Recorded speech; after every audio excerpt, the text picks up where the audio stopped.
ये शास्त्रों बार चर्चा की गई सत्संग में कि ये शास्त्रों बार चर्चा की गई सत्संग में कि यहां एक बात से तुम केवल बच जाओ, किसी की निंदा करना, सुनना, दोष दर्शन देखना, ये यहां से तुम बचा ले जाओ अपने को। बकाया देख लो, खुद वृंदावन की महिमा सुन के समझ लो कितना कृपालु वृंदावन। पर नाम जापक, धामवासी, प्रिया प्रीतम उपासी, अगर आप इनकी निंदा करते हैं, देखो खेती में भी समय लगता है। जब आप फसल बोते हैं तो कुछ काल के बाद ही, ऐसे ही जैसे कोई निंदा कर रहा तो तत्काल उसके शरीर में आग थोड़ी लग जाएगी। लग गई आग, उसके सुकृतों में आग लग गई, जो पुण्य है वो नष्ट हो गए। अब धीरे धीरे उसका पतन शुरू होगा, और जब वो निंदा का जो पाप फैलाएगा फिर उसे कोई नहीं। कौन देखता है किसको? वर्तमान को तो देखा, किसने गाली दी, लेकिन अब परिणाम जब आएगा, यहां भी मुकदमा चलता है तो 10 वर्ष लगता है। बड़ी सरकार है, ऐसा ना समझो कि देखो उसने अवहेलना की, निंदा की, उसको कोई मतलब तत्काल आग लगनी चाहिए, ऐसा नहीं है। कानून है, व्यवस्था है, समय पर उसको उस अपराध का दंड भोगना होता है। ये बहुत बड़ा अपराध है वाणी का, जो दूसरों की निंदा करते हैं। कुछ अल्पज्ञ लोग अज्ञान से घिरे हुए, जो अपने को परमार्थ से युक्त समझते हैं, वो अपने ही गुरु को सर्वत्र ना देख पाने के कारण वो अपने गुरु को एक सीमा में, एक शरीर में बांध लेते हैं, और संतों की उपासना की, भक्तों की, महापुरुषों की वो निंदा करते हैं। उनको ऐसा लगता है इससे हमारे गुरु प्रसन्न हो जाएंगे, क्योंकि हम अपने गुरु की बढ़ाई कर रहे हैं और सबकी निंदा कर रहे हैं। नहीं भाई, तुम समझ नहीं पा रहे, तुमने गुरु को माना ही नहीं। यदि अपने गुरु को माना होता तो जान जाते, मान के जानना होता है, और जब जान जाते तो आप यही जान पाते, अखंड मंडलाकारम व्याप्तमेन चराचरम तत्पदम दर्शितम मेन तस्मै श्री गुरुवे। तुमने अपने गुरु को क्या माना? एक व्यक्ति। और संतों को, भगवत मार्ग के पथिकों को क्या माना? नाटक। तो तुम्हारी बुद्धि क्या है? भ्रष्ट, तुम्हारी निंदनीय बुद्धि है। गुरु तत्व का उपासक ऐसा नहीं होता। ब्रह्मानंदम परम सुखदम केवलम ज्ञान मूर्तिम द्वंद्वातीतम गगन सदसम तत्वमस्यादिलक्षम एकम नित्यम विमल अचलम सर्वधि साक्षिभूतम भावातीतम त्रिगुण रहितम सद्गुरुम तम नमामि। ऐसे हैं सदगुरुदेव। जैसे आकाश सर्वत्र है, ऐसे सबकी आत्मस्वरूप मेरे गुरुदेव विराजमान है। सब में भगवत भाव। तो अपने गुरुदेव की निंदा कौन करता है? जो महापात की दुर्गति को प्राप्त होने वाला होता है वो करता है। बोले हम अपने गुरु की बड़ाई कर रहे हैं, तो आपके ही गुरु तो सर्वत्र विराजमान है। अगर ये ज्ञान नहीं तो गुरु काहे को बनाया? फिर गुरु की शरणागति क्या हुई? फिर गुरु का पक्षपात क्या हुआ? यदि अपने गुरु को असीम नहीं जान सके, एक शरीर में बांध करके और अन्य शरीरों में विराजमान गुरु आत्मस्वरूप से उनकी निंदा, उनकी अवहेलना, तो तुम अपने ही गुरु की अवहेलना कर रहे हो। तुम अपनी ही बुद्धि को उपहासास्पद बना रहे हो।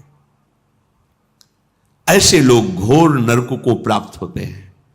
अब परिणाम की तरफ उनकी दृष्टि नहीं, और वर्तमान में ऐसा कुछ है नहीं, तो लगता है देखो वो निंदा कर रहा है, उसको क्या मिला? कुछ तो नहीं बिगाड़ पाए। नहीं, फसल में समय लगता है। समय का इंतजार करो। फिर तुम्हारी अल्प दृष्टि, इसलिए तुम देख नहीं पाओगे कि मरने के बाद इसको क्या परिणाम मिलता है, आगे इसको क्या परिणाम।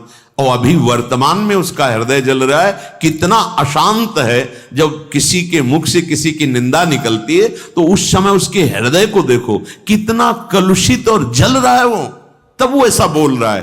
तो क्या गुरु कृपा, गुरु निष्ठा, गुरु भाव का ये फल होता है? इसका मतलब आप तुम अपने गुरु के नहीं हुए, तुम अपनी गुरुवाणी को नहीं समझ रहे हो। गुरुदेव जो बोल रहे हैं उसे नहीं समझ रहे। अगर समझते तो सर्वत्र अपने गुरु का दर्शन कर। गुरु असीम है, अनंत है, कहीं भी जाओ आकाश मिलेगा। ब्रह्मानंदम परम सुखदम। गुरु का वर्णन करने के बाद हृदय जल रहा है, मतलब तुम कहीं ना कहीं आज्ञा उल्लंघन कर रहे हो। परम सुखदम केवलम ज्ञान मूर्तिम द्वंद्वातीतम मान अपमान राग द्वेष हानि लाभ, इस सबसे अतीत तत्व है गुरु। द्वंद्वातीतम गगन सदृशम, वो आकाश के सदस्य सर्वत्र विराजमान है। तत्वमसि आदि लक्ष्यम, उस गुरु को जब पहचाना जाता है तो तत्त्वम असि, तुम्हारे हृदय में भी वही बैठा हुआ है। तुम्हारे हृदय में तत्त्वम असि, वो आत्मस्वरूप गुरुदेव तुम्हारा भी आत्मा है। आत्मा हरिवंश प्रगट परमानंद एकम, वो एक है, सर्वत्र एक है। नित्यम, वो अविनाशी है, वो विनाशी नहीं। हमारे गुरुदेव की महिमा जब हमारे हृदय में प्रकाशित होगी तो न जड़ दिखाई देगा, न चैतन्य दिखाई देगा, केवल गुरुदेव दिखाई देंगे। सबे संत गुरुदेव हैं, व्यास ही या प्रतीत। प्रतीत माने विश्वास। हमें विश्वास है कि मेरे गुरुदेव ही चराचर जगत के रूप में हैं, संत महात्माओं के रूप में हैं। तो नो श्रणवन, ऐसे पुरुष की वार्ता नहीं सुननी चाहिए जिसमें किसी की निंदा की गई हो, किसी संत की, किसी ग्रंथ की, किसी भी पंथ समुदाय की, किसी भी संप्रदाय की। नहीं भाई, सब एक ही परम तत्व की उपासना के भाव अलग अलग है। कोई निर्गुण, कोई निराकार, कोई सगुण साकार, कोई नाम रूप लीला धाम, जो जैसा भाव। मेरे प्रभु इतने कृपालु है कि ये था माम प्रपद्यन्ते तास तथैव भजाम्यहम्। तुम जैसा भाव करोगे वैसा प्रभु आपके दर्शन में आने लगेंगे। श्रीपाद कह रहे नो श्रणवन, तुम्हें किसी की भी निंदा नहीं सुननी है। कान में अंगुली डाले हट जाए वहां से, राधा राधा राधा राधा राधा। यदि ये स्वभाव बना रहा ना, हृदय की मात्सर्यता ईर्ष्या प्रबल होने पर अच्छा बोला है, ठीक है, वो ऐसा ही है, तो तुम्हारे परमार्थ या अंतःकरण में भगवत भाव ये नहीं। सच्ची अनुभव की बात, जब आप सिद्धांत से थोड़ा भी विलग होंगे तो चिंतन की धरा उतर जाती है। वो चिंतन ही नहीं होता जो आनंद प्रदान करने वाला। जैसे आप धर्म विरुद्ध भोगों को भोगे, पापाचरण करें, तो आपका चिंतन इतना गिरी दशा में आ जाएगा कि आपको ये बातें सब जलाने वाली बनेंगी। आप भागोगे कि मुझे नहीं सुनना, ये सब नाश करने वाली बातें, ऐसा लगने लगेगा। हाँ, जो तुम्हारी कुमार्गगामी प्रवृत्ति है ना, उनका ये नाश करने वाली, और तुम उनका आदर करते हो इसलिए तुम्हें अच्छा नहीं लगेगा। और जो सतमार्ग में चलता है तो एक एक शब्द उसे अमृत जैसा लगेगा। जब हम दूसरे की निंदा करते हैं, दूसरे की निंदा श्रवण करते हैं, अनुमोदन करते हैं, तो हमारे चिंतन की धरा तत्काल गिर जाती है। ये बड़ा सूक्ष्म विषय है। जब आप बिल्कुल ठीक से चलोगे तो आपकी चिंतन की धरा ऊंचाई की तरफ होने लगेगी। और जहां आप अपराध करोगे या पापाचरण करोगे तो ऐसी जगह चिंतन आके टिक जाएगा जहां बहुत अशांति, क्लेश, चिंता, माया का जाल, प्रपंच घेर लेगा, निकलने की गुंजाइश नहीं रह जाएगी। जब आप ठीक आचरण से चलोगे तो आपका चिंतन ऐसी प्रफुल्लता, आनंद, निर्भयता, निशोक, निश्चिंतता, ये ऐसे दिव्य सद्गुण आ जाएंगे। हमारी प्रार्थना मानो, आनंद के लिए ही मनुष्य शरीर मिला है, पर आप गलत आचरण करके, गलत चिंतन करके आप अपनी धरा बहुत गिरा लेते हैं अंतःकरण की। फिर ऐसे निराश, उदास, हताश, वो जीवन व्यर्थ हो जाता है। नो श्रवणम, एकदम आदेश कर रहे हैं, सुनना ही नहीं।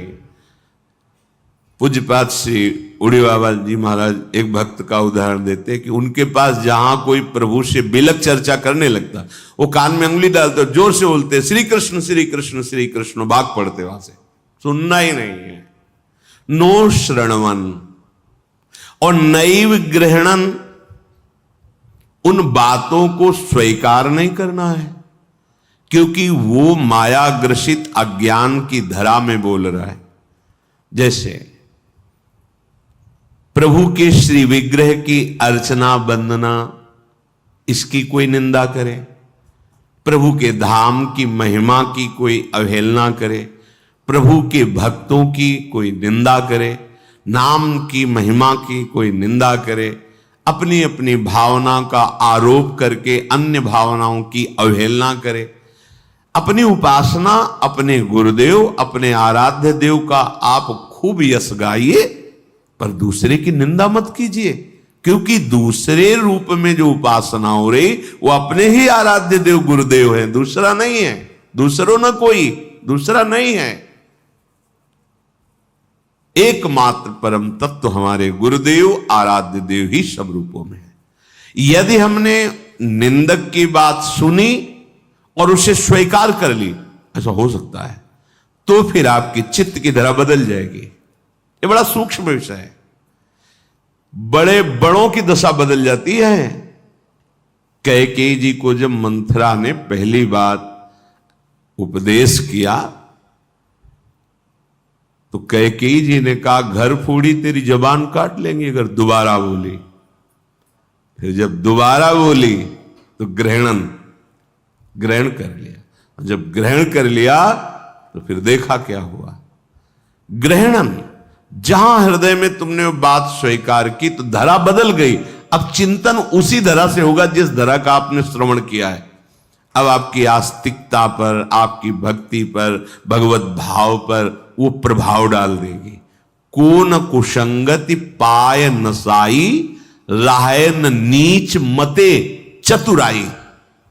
नीच मति वाली बुद्धि का अगर संग करोगे, जो नीचता का वर्णन करते हैं, प्रपंच, भोगराग, निंदा, स्तुति, सांसारिक, तो आपकी धरा बदल जाएगी सुनने मात्र से। जैसे सुनने मात्र से मनन प्रारंभ हो जाता है तो आपकी परमार्थिक धरा जागृत हो जाती है, और जहां आप ये सब प्रपंच सुनेंगे तो आपकी धरा गिर जाएगी। प्रार्थना है, हम निकले हैं अपने हृदय को पावन करके श्री भगवान को प्रकाशित करने के लिए। तेरे भावे जो करे भलो बुरो संसार। आज तक किसी भी महापुरुष ने, बड़े बड़े महापुरुषों के चरित्र पढ़ के देखो, अगर किसी संप्रदाय की, किसी वैष्णव की, किसी मार्ग की निंदा की हो तो बताना। अपने मार्ग की महिमा गाई गई है, अपने भाव की महिमा गाई गई है, पर हम जिसे अपने भाव से भजते हैं, सामने कोई उपासक उसे और भाव से भजता है, पर भजता मेरे ही प्रभु को, प्रभु दूसरे नहीं हो सकते। वो एकम है, वो नित्यम है, वो अविचल है। बस ना ज्ञान हुआ है और ना पूरे अज्ञानी हैं। ये बीच की दशा बहुत गड़बड़ होती है। अपने को जगा हुआ पुरुष मान करके स्वाप्निक कल्पना में भ्रमण करना, दूसरे ढांचों के अंदर मेरा ही प्रीतम बैठा। ये जब तक समझ में नहीं आया ना, तब तक वो कुछ ज्ञान व्यान नहीं है, वो सब केवल वाणी का विलास मात्र है। नो श्रृण्वन नई विग्रहणन शकल तनुभृताम क्वापि दोषम गुणम वा। जितने भी शरीरधारी हैं, आपको देखने क्या है, देखने क्या चले हो, प्रभु को ना, तो प्रभु को देखो। गुण दोष देखने चले हो तो माया है। ये तो तात सुनो माया कृत, गुण और दोष अनेक, जीवन व्यतीत हो जाएगा, पार नहीं पाओगे, इतने गुण दोष हैं। सबसे बड़ा गुण यही है कि गुण या उभय न देखी और देखी सो अविवेक। यदि किसी के गुण दोषों की तुम चर्चा करते हो किसी की, वो अविवेक ही है। गुण दोष मत देखो, अंदर विराजमान तत्व को देखो। अगर उस तत्व को देखोगे तो वो एकम, एक ही है। हम फंस गए नानात्व में, हैं एक, एको हम बहुश्यामा, मैं एक बहुत रूपों में हो जाऊं, ऐसा ब्रह्म ने भाव किया, तत्काल उस सब तो है कौन, सर्वम खलमिदम ब्रह्म, एक ही है। दूसरा ये बहुत नीची धरा की बातें, दूसरे की निंदा करना, उपहास करना, नौटंकी, ये बहुत मन की मलिनता, इसी को दूर करने के लिए हम सत्संग सुनते हैं, सत्संग करते हैं, शास्त्रों का स्वाध्याय, परस्पर बैठकर प्रश्न उत्तर, उसको समझिए। निंदा स्तुति आचरणों की होती है, अच्छे आचरण तो स्तुति, बुरे आचरण तो निंदा, स्वाभाविक ऐसा होता है। लेकिन हम अच्छे आचरण और बुरे आचरण कहां से प्राप्त करते हैं, इस पर विचार करो। जब हम सत शास्त्रों का स्वाध्याय करते हैं, संतों का संग करते, भगवद आराधना करते, तो सब अच्छे सद्गुण अपने आप आ जाते हैं। भगवत भक्त के हृदय में बिना चाह के सारे भागवतिक सद्गुण ऐसे आ जाते हैं जैसे समुद्र के ना चाहने पर भी समस्त नदियां अपने आप चली जाती है। ना चाहने पर सारी नदियां समुद्र में जा रही, ऐसे सारे भागवतिक सद्गुण भक्त के हृदय में आ जाते हैं। और जब हम इस माया को सत्य मानकर अपना पराया, मैं मोर तैं तोर, तो सारे दुर्गुण आ जाते हैं। माया का चिंतन, माया के भाव में सारे दुर्गुण, भगवत भाव, भगवत चिंतन, तो सारे सद्गुण आ जाते हैं। पर जो दुर्गुण कर रहा है या सद्गुण कर रहा है, उसमें पावर तो एक ही है ना, प्रभु तो एक ही है ना। हम निकले हैं प्रभु का साक्षात्कार करने के लिए, तो हमको अपने लक्ष्य पे रहना है। नो श्रणमन नैव गृहणन सकल तनुभृताम, समस्त शरीरों में मेरा प्रभु विराजमान है, इसलिए क्वापि दोषम गुणम वा, मुझे दोष गुण नहीं देखने हैं। देखो नाटक मंच है, मेरा एक ही प्रभु विविध नाटक कर रहा है। ये रहस्य जब जान जाओगे तब आप शोक मोह निंदा स्तुति से ऊपर उठ जाओगे। ये बहुत बड़ा भगवान का लीला क्षेत्र है, इन्हीं के चरणों के आश्रय से पता चलता है। वृंदावनस्थो सत्वान्यखिल गुरु धिया सन नमन दंड पातई। आहा, जो वृंदावन में भगवद आराधना में तत्पर है, वास करते हैं वृंदावनवासी, बोले इनमें मेरी गुरु धिया, धिया माने होती बुद्धि, गुरु, इनमें मेरी गुरु बुद्धि है, ये गुरु स्वरूप है, इसलिए सन नमन दंड पातई, दंड की तरह इनके चरणों में साष्टांग में दंडवत प्रणाम करता हूं। श्रीपाद कह रहे, त्यक्ता शेषाभिमानो निरवधि परमा किंचन कृष्ण राधा, प्रेमानंदाश्रुमुंचन निवसति सुकृति कूपी वृंदावनांत। आहा, मैं सब अभिमान छोड़ करके वृंदावन के प्रेम रस में निमग्न श्यामा श्याम के अनुरागी जनों को गुरु स्वरूप से साष्टांग प्रणाम करता हूं और इनके उपदेश के अनुसार निरंतर चलता हूं और भाव जागृत करता हूं निष्किंचन। निष्किंचन भाव, श्री श्यामा श्याम के सिवा मेरे पास कुछ नहीं है, ये जो कुछ है सब मायाकृत है। अभी दिखाई दे रहा है, फिर नहीं दिखाई देगा। अपने सिर्फ प्रिया प्रीतम, यही परम धन है। शरीर भी छूट जाएगा और ये परम धन हम अपने पास ले चलेंगे। वृंदावन के प्रेमी जनों को गुरु स्वरूप से वर्ण करके साष्टांग नमन करता हुआ, दंडवत करता हुआ, सब अभिमान छोड़ करके, आहा, त्यक्ता अशेषाभिमानो, अभिमान रहित होकर के निरंतर उनके उपदेश के अनुसार चलते हुए, निष्किंचन परमाकिंचन। निष्किंचन का तात्पर्य होता है प्रभु के सिवा मेरा कोई नहीं, कुछ भी नहीं, और है भी यही सत्य है, और तो सब भुलावा है, यही अपने हैं और सब भुलावा है। जब ऐसे भाव से वृंदावन का सेवन, तो श्री राधा कृष्ण प्रेमानंदाश्रु मुंचन निवसति सुकृति कोपी वृंदावनांता। अब जो पहले बात कही थी वो कल्याण की बात कही, अब कह रहे उसकी फिर वर्तमान में स्थिति ऐसी हो जाएगी कि प्रिया प्रीतम के प्रेम में अश्रु प्रवाहित करते हुए प्रेमानंदाश्रु मुंचन गदगद सुर नयना सजल दंपति रस रहे भीन। इससे बड़ी कोई स्थिति नहीं होती। आंखों में प्रिया प्रीतम बसे हुए कुटुंब देह ते जाए छूट सब ही विधि ना तो अब कोई और स्मृति नहीं बची। गौर श्याम जोरी झलक रही है, आनंद समुद्र में डूबा, नेत्र आंसुओं से कपोल आंसुओं से अभिषिक्त रोमांच हो रहा है। प्रिया प्रीतम के प्रेम में गदगद सुर नयना सजल दंपति रस रहे भीन। इह गति वृंदा विपिन में फिरे प्रेम तन। रूप छके घूमत रहे तन को तनिक न भान। नारायण दृग जल बहे यह प्रेम पहचान। कोपि वृंदावनांता, कोई बिरला भाग्यवान।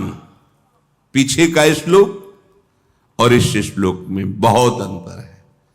एक बार वृंदावन किसी की प्रेरणा से आकर अपने में ग्लानि पैदा करते हुए अपने अशुभ आचरणों के प्रति किसी लता पता का आलिंगन प्रणाम कर लिया तो उसका अंतिम समय देहास्यांत, देह के अंतिम स्थिति में वो चिंतन बन जाएगा जिससे उसे भगवत प्राप्ति हो जाएगी। ये धाम कृपा करेगा, ये परम कृपालु सर्व सामर्थ्यशाली श्री श्यामा श्याम। लेकिन ये बात जो है ये कुछ अलग है।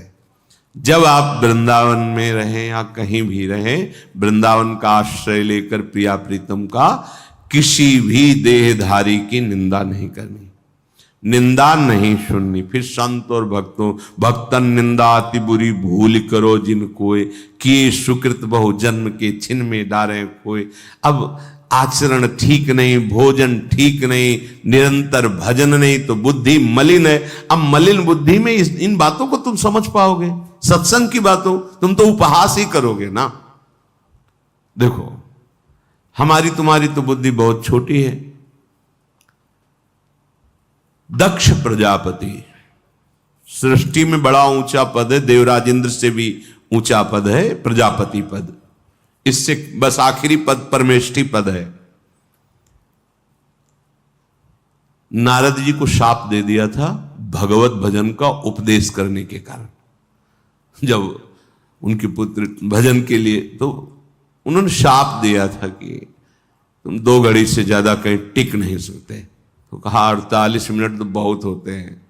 48 मिनट जिसको हमारा संग मिल जाएगा उसने भगवत अनुराग। बड़े बड़े सिद्ध शिष्य हुए देवर्षि नारद। भगवती उमा भी नारद जी की शिष्य, और ये प्रहलाद जी, ध्रुव जी, बड़े बड़े महान। कुछ क्षण में हम बदल देंगे, इतना तो बहुत समय है। तो ऐसा नहीं कि भगवत भक्तों को सब लोग आदर से ही देखते हैं। अब बुद्धि जिस धरा की वही सोच रहे, ये नहीं सोच रहे कि जीवन बहुत थोड़ा है और इसका परम लाभ क्या है। अब ये परम लाभ सबकी समझ में आ जाएगा क्या? अगर ऐसी बात होती तो आद्य गुरु भगवान शंकराचार्य जी कह रहे शास्त्रों जन्म साधना के बाद मुमुक्षता पैदा होती। तो आप कहोगे कि हमने तो शास्त्र जन्म नहीं किए, तो इसमें सिद्धांत लागू होता है। तात स्वर्ग अपवर्ग सुख धरी तुलाय कंग, तूलनता सकल मिल जो सुख लव सत्संग। साधना और सत्संग का अंतर, हजारों जन्म की साधना के बाद जो मुमुक्षता प्रकट होती है वो भगवत प्रेमी महात्मा के एक क्षण संग से प्रकट हो जाएगी। एक क्षण संग से बस आप स्वीकार तो करो। आखिरकार मरना ही है, सब छोड़ना ही है। तो हम ये नहीं कहते कि सन्यासी बन जाओ छोड़कर, सबके सामर्थ्य भी नहीं है ऐसी।